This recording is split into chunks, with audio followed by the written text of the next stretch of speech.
మంచి నటుడిని చిత్రసీమ తెలుగు రాష్ట్రాలు కోల్పోయాయి. కోట శ్రీనివాసరావు గారు చిత్రసీమకు ఎనలేని సేవలందించారు. వివిధ భాషల్లో 750కి పైగా చిత్రాల్లో నటించారు.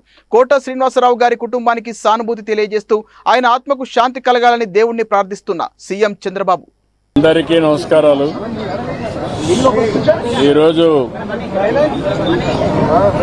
కోట శ్రీనివాసరావు గారు చనిపోవడం చాలా బాధాకరం.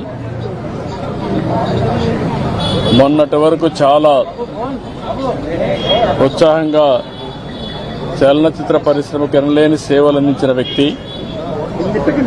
40 సంవత్సరాలు నటనంటే ఏ విధంగా ఉండాలనో నటించి చూపించిన వ్యక్తి కోట శ్రీనివాసరావు గారు. వారితో నాకు దగ్గర సన్నిహిత సంబంధాలు ఉన్నాయి.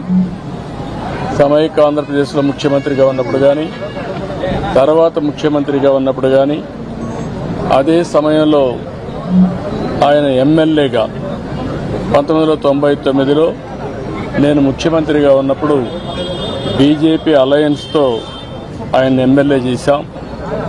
ఎమ్మెల్యేగా ప్రజాసేవలో కూడా బాగా రాణించాడు. సినిమా రంగంలోనే కాకుండా ప్రజాసేవలో కూడా బాగా కృషి చేసిన వ్యక్తి కోట శ్రీనివాసరావు గారు.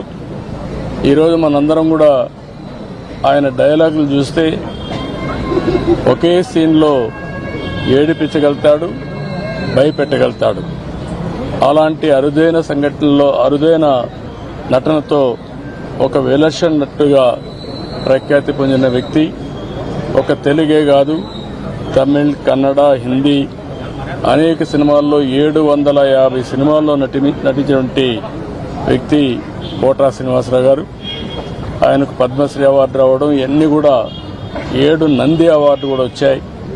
ఈ విధంగా అనేక అవార్డులు కూడా వచ్చాయంటే ఆయన చేసిన కృషి, ఆయన యొక్క ప్రతిభే కారణం. అలాంటి ఒక మంచి నటుడిని తెలుగు రాష్ట్రాలు కోల్పోవడం చాలా బాధాకరం. చలనచిత్ర పరిశ్రమ కోల్పోవడం చాలా బాధాకరం.